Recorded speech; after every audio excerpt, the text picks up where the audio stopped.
Hello everyone, my name is Bing Shi, and today I'm glad to present our recent work, X.509DoS, exploiting and detecting denial of service vulnerabilities in cryptographic libraries using crafted X509 certificates. This work was initially motivated by our observation that most existing work on cryptographic vulnerabilities mainly focuses on confidentiality or integrity, while paying limited attention to availability. So to fill this gap, we conducted a study specifically focusing on implementations in cryptographic libraries that are vulnerable to DOS attacks, such as those that can cause CPU exhaustion, memory exhaustion, or crashes. Notably, we found that many of these implementations are related, either directly or indirectly, to X509 certificates. With this in mind, we conducted a series of explorations on how crafted certificates can be leveraged as attack vectors. This included discovering relevant vulnerabilities, developing certificate-based exploits, and performing experiments in real-world scenarios. We refer to this type of attack as X509DoS in this work. Alright, let's start with a brief overview of the background. X509 is a widely used standard for public key infrastructure. Basically, it defines the format of digital certificates that are used in various scenarios. One of its most common applications is in the TLS protocol, which is used by HTTPS websites to ensure secure communication. Taking the official website of USENIX security as an example, if we check the SAS certificates in the browser, we can see a typical three-level certificate chain. This chain includes a root certificate, an intermediate certificate, and a leaf certificate, also known as the end entity certificate. In a TLS certificate chain, the leaf certificate is the one directly associated with the website itself. For example, if we look at the subject field of the leaf certificate, we'll see that the common name is sent to usenix.org, which corresponds to the domain name of the website. In fact, in a certificate, the fields that contain identity-related information are typically grouped under a larger field called the TBS certificate. This field is the actual part that is signed by the issuer's private key using a specific signing algorithm. The resulting signature is then placed at the end of the certificate. So during certificate chain validation, the signature of a given certificate is verified using the public key from its issuer certificate. This verification step is repeated level by level, all the way up to the root certificate. In fact, although the verification process we just described is commonly implemented in most cryptographic libraries, securely implementing it is not a trivial task.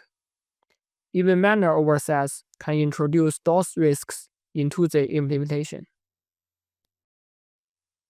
To better understand where these risks originate, we categorize them into three main classes: mathematical operations, ASIN1 processing, and X509 pass validation. Within each category, we conducted a detailed analysis of 10 distinct types of DOS risks. Each risk is defined by a specific type of behavior and a corresponding implementation flaw. Since these behaviors are closely tied to X509 certificates, we can leverage this connection to exploit these risks by using carefully crafted certificates. Moreover, since these risks are exploited during certificate parsing or parse validation, which happens before signature verification, this means that we can modify the certificate and launch a DOS attack without needing the CA's private key to resign it. This is the core reason why we can arbitrarily craft certificates without having to worry about their validity. Okay, so even though we know exactly what modifications are needed to craft the required certificate, manually making these changes is still quite challenging, primarily due to the complex, nested ASIN1 sequence structure. In addition, manually testing multiple implementations by submitting crafted certificates to various APIs and monitoring resource consumption is also a tedious task.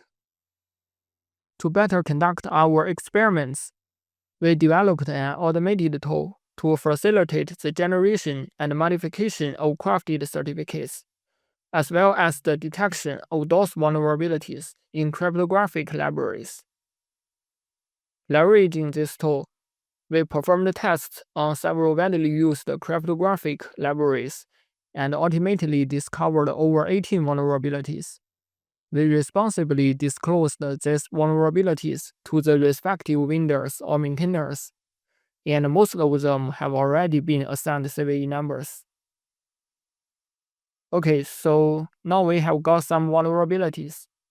To better demonstrate the real-world threats posed by the X.509DoS attack, we use two vulnerabilities, one from the Bolton library and another from Apple's ecosystem, to further show the threat models and the corresponding experiments conducted in our work. The first threat model is related to the TLS handshake, particularly the mutual TLS handshake. In this case, not only does the server, that is, the website, present a certificate to the client, but the client also has the opportunity to send its own certificate back to the server. Given this, an attacker can act as a malicious client by sending a carefully crafted certificate during the handshake with the target server. Since the certificate parsing implementation used by the server contains a DoS vulnerability, processing such a certificate can cause the server's CPU utilization to reach 100%. By repeating the above process, we can exhaust all CPU cores on the server. At this point, any user trying to visit the website will find it unresponsive, indicating that the DoS attack on the remote server has succeeded. Okay, so besides TLS, we would now like to introduce another threat model we found, that is, app signature verification, and the corresponding attack methods associated with it. To ensure that an app comes from a trusted publisher and hasn't been modified after release, operating systems usually rely on a certificate verification mechanism to enforce this trust.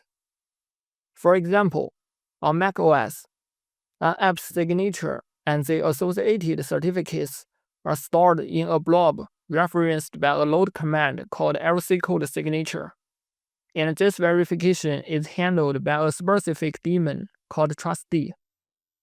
When a user attempts to open an app, another daemon named launchd will send an XPC request to trustee, asking it to validate the app's certificates. The validation result is then returned to launchd via an XPC response, and this result plays an important role in determining whether the app should be allowed to launch. Given this, if an attacker crafts a malicious certificate chain, and since trustee certificate validation implementation contains a DoS vulnerability, processing such a chain can cause trustee to become unresponsive. At this point, if the user tries to open an app on their macOS, this app will also become unresponsive, because trustee is unable to properly respond to the XPC request from launchd for verifying the app's signature. Moreover, as system resources continue to be consumed, this can eventually lead to the entire macOS becoming unresponsive. Okay, so the next question is, how can we trigger the validation of such a chain on the target user's device? From an attacker's perspective, Learning the victim into manually installing a certificate is not an ideal method. A more powerful way is to leverage SMM emails to turn the attack into a remote zero-click exploit. Specifically, we can craft an SMM email that includes the malicious certificate chain we used, and then send this email to the target user's address. Once the email arrives, the recipient's Apple Mail will trigger the validation of the sender's certificates, causing trustee to reach 100% CPU utilization. In addition, Apple Mail will add these certificates to the recipient's keychain. Both of these actions happen automatically and silently, even if the user never reads the email. Given the system anomalies caused by trustee, if the user reboots the device at this point, and since the email remains in the inbox, whether Apple Mail is automatically restored by the system or manually reopened by the user, the validation of the embedded certificates will be retriggered. This causes trustee to become unresponsive again. In addition, since these certificates have already been added to the keychain, if processes such as MDM client are present on the user's device, validation of the certificates in the keychain will be triggered immediately when the user logs in after a reboot, which can also cause trustee to become unresponsive. Taken together, this enables a remote zero-click persistence attack against the Mac OS, and the same attack is also applicable to iOS and other operating systems in Apple's ecosystem. Okay, so basically, that wraps up the main part of my presentation today. If you'd like to delve deeper, you can find more details and demo videos in our paper and on our website. Also, please feel free to contact me if you have any other questions. Thank you all very much for your attention.